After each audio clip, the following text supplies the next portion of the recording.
जिले में, हर तहसील में, हर गांव में एक दीपक खड़ा होना चाहिए जो हमारे पूरा आपस में प्यार बना रहा है। ये थोड़ी तो उनके ही नहीं है जो हमारे बाबा ने हिंदू धर्म में स्नान नहीं करने दे रहे है। परवेज भाई, मुगल ने भी मंदिर न तोड़े जितने इन्होंने बनारस में घाटन के नाम पर मंदिर तोड़ दिए।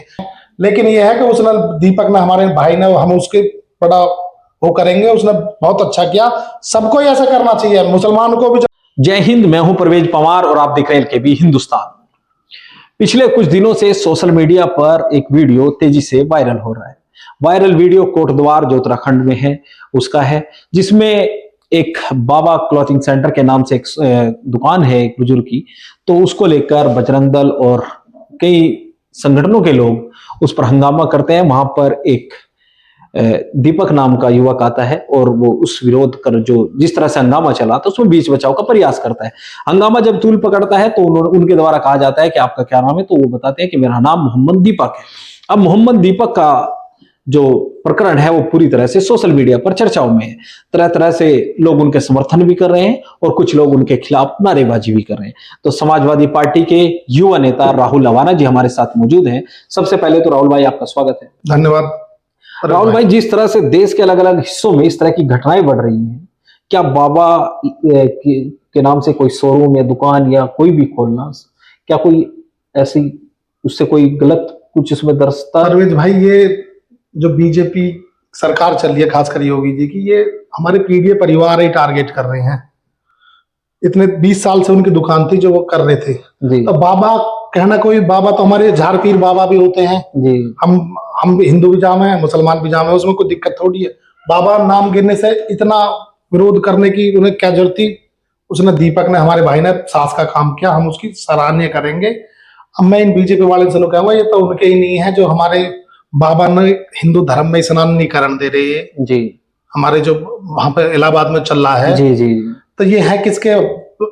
इतने तो मैं कहूंगा परवेज भाई, मुगल ने भी मंदिर न तोड़े जितने इन्होंने बनारस में घाटन के नाम पर मंदिर तोड़ दिए। कितनी हमारी मूर्ति जो है वो खराब, खंडित कर दी है। लेकिन ये है कि इन्हें तो इन पर कुछ काम मामता है रहा नहीं। इन पर यही बात रह गई है बीजेपी वाले इन पर, परवेज भाई, कि हिंदू मुसलमान करो, ये खामखा की। मैं आपको बताऊं एक बार, हमारे यहाँ अगर कोई मुसलमान मेरा भाई कोई गाय या भैंस रख रहा है ना, अगर वो उसे लेके जा रहा हूँ तो पुलिस, बजरंग दल, आरएसएस पकड़ पकड़ के पीट के, मेरे यहाँ का मामला है, थाने का पेस्टूल में ले जाकर बंद करवा, और फिर उन पे एक्सटॉर्शन करके पैसे और मांगे हैं। 50,000 की फरौती मांग ली। तो इन्होंने तो पूरे यूपी में एक धंधा बना रखा।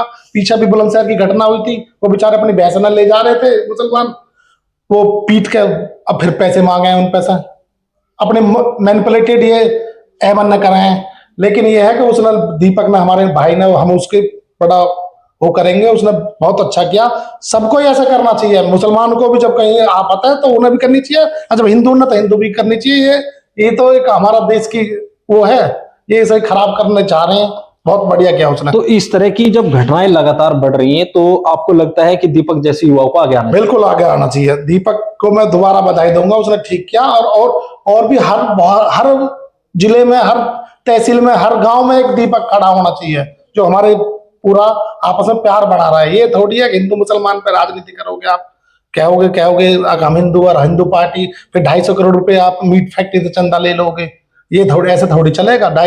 या आप कहते रहोगे सनातन सनातन धर्म, सनातन धर्म का निभा के दिखाओ ना। आप क्या देख रहे हो, हम मीट की फैक्ट्री से चंदा नहीं लेंगे हम। लेकिन कई लोग तो उनके समर्थन में आ रहे हैं, दीपक का विरोध कर रहे हैं। यही तो है। ये भैया, मैं वो आ रहे हैं परवेज भाई, मैं बताऊं, जो बीजेपी के या अंधभक्त है, यानी कोई हिंदू नहीं आ रही यहाँ हमारे देश में। हम सदियों से साथ रहते आए हैं, हिंदू और मुसलमान। ये इनकी मानसिकता है, इन पर कहने का तो कुछ नहीं है। योगी जी ने ठेके तो हर 100 मीटर पे खोल दिए, स्कूल 27,000 बंद कर दिए। कोई ये मुद्दे इनसे भटके लोग हैं, इन्हें पता ही नहीं है इनसे क्या हो रहा है। बाबा के, अगर बाबा के नाम दुकान धरने से, बदलने से क्या 2-4 रोजगार, बेरोजगार घूम रहे हैं, रोजगार मिल जाएगा, या कोई हमारी यूपी की इकोनॉमी बढ़ जाएगी? अब ये तो परवेज भाई, इनका ये है दुकान है, पर अब इनकी दुकान बंद होने वाली 2027 में। किस तरह से लोग इनके समझ गए। अब जब दीपक जैसे लड़के निकल कर आ रहे हैं ना हिंदू, तो इन्हें अब सारे यूपी के पीडीए परिवार में ना, इन्हें समझगा कि ये किसी के ना है। ये इनकाउंटर हमारे पीडीए ने करना है, देख के करना है। आप इनकाउंटर अभी हाई कोर्ट ने भी तलब कर लिए हैं। ये अपनी ये जाति देख के इनकाउंटर करना है, जाति देख के बिल्डोजर चलाना है। अब जनता इन्हें समझ गई, 2027 में जवाब देगी ना। तो क्या आपको लगता है कि धर्म के बाद अब जातीय राजनीति आगे होगी? ये ना तो कुछ चाहिए। अब जब अब धर्म का खत्म हो गया, अब ये जाति में बांटेंगे।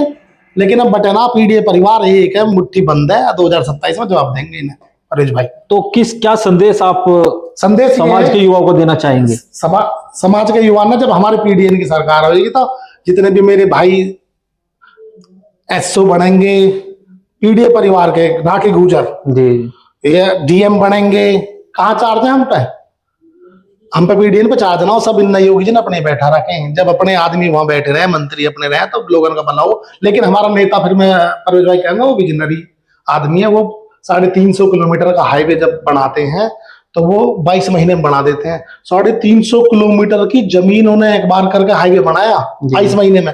एक भी किसान कभी धरने पे नहीं बैठा। क्यों नहीं बैठा? मुआवजा किसान को 3 गुना करके दिया। जब सरकार को तो पैसा हो, मुआवजा दे दे, किसान है, हम भी तो हैं, तो किसान जब फायदा हो जाएगा तो वो क्यों करेगा? लेकिन हाँ, बीच में थोड़े हिंदुत्व का इनका झूठा एजेंडा चल गया। अब चले ना 27 में ये जाने वाले हैं। तो आपको लगता है कि अब ये जो नफरती सियासत है वो अब अंतिम दौर में है? अब जब शंकराचार्य ने ये नहान न दे रहे, इतने तो माने बाबर ने और जो औरंगजेब ने कराया, हिंदू ने नहाने का तो हक है वहां में। जब शंकराचार्य इनकी डिग्री पूछ रहे हैं, इन पे कौन सी डिग्री है भैया? इनकी डिग्री इनकी क्या है? योग है कि या हमारे प्रधानमंत्री जी की डिग्री बता दो क्या इनकी डिग्री दिखा में। शंकराचार्य की डिग्री ने पूछ रहे हैं। अब शंकराचार्य है, जब इनके खिलाफ है तो इनका बुरा टाइम होगा। अब होगा तो 27 में बढ़ाएंगे सरकार हम बढ़ाएंगे बढ़िया। 27,000 जो योगी जी ने स्कूल बंद करे, हम उन्हें खोलेंगे। इन दारू के ठेके न करेंगे कम। और ये जो झूठे उनको कहे ना भैया, सांड को और उनको, ये उनको कुछ करते ना। सांड परेश भाई हाईवे पे और इन पे घूम के एक्सीडेंट करें, गरीब आदमी का एक्सीडेंट हो जा, उनके लिए बना दो ना एक बढ़िया उनका गौशाला टाइप बनाओ। 1,500 करोड़ रुपए योगी सरकार उन्हें देना, उन्हें कोई रोक तोड़ रहा, पर उन्हें रोड पे वो डुलाने हैं, वो एक्सीडेंट करवाने हैं। बस ये है उनकी मानसिकता। जब सरकार बनाएगी तो इस बजट भी करेंगे। हमारा नेता करके दिखावे, वो लैपटॉप बांटे हैं, पहले भी बांटे हैं भैया। कन्याधन हो या बढ़िया एक्सप्रेस हाईवे हो, स्टेडियम हो, हमारा नेता करके दिखा। योगी जी तो हमारे निर्बंध में काटे, कुछ करा थोड़ी है। तो आपको लगता है कि सियासत जो है वो विकास और मुद्दों पर होनी चाहिए? ये जो बिल्कुल इस तरह की घटना नहीं होनी चाहिए। बिल्कुल सही कह रहे हो आप। बात विकास की तो बात है, लेकिन ये तो भैया हिंदू को मुसलमान से लड़ाएंगे, और जब हिंदू मुसलमान भी इनका फेल हो जाएगा तो फिर जाति इनसे लड़ाएंगे। पर पीढ़ी परिवार इन्हें समझ गया है परवेज भाई। 2027 में अपनी सरकार बनाएगा पीढ़ी, और अपने हक और अपने मान सम्मान लेगा। तो कोटद्वार की घटना को लेकर हमने समाजवादी पार्टी के युवा नेता बेहद सक्रिय रहते हैं और क्षेत्र में लोगों की मदद करने में इनकी भूमिका बड़ी अग्रणी रहती है, जो सोशल मीडिया के माध्यम से हमें भी जानकारी मिलती रहती है। इसीलिए हम राहुल लवाना जी से मिले भी आज और बहुत अच्छा लगा। बहुत बहुत धन्यवाद राहुल भाई। धन्यवाद।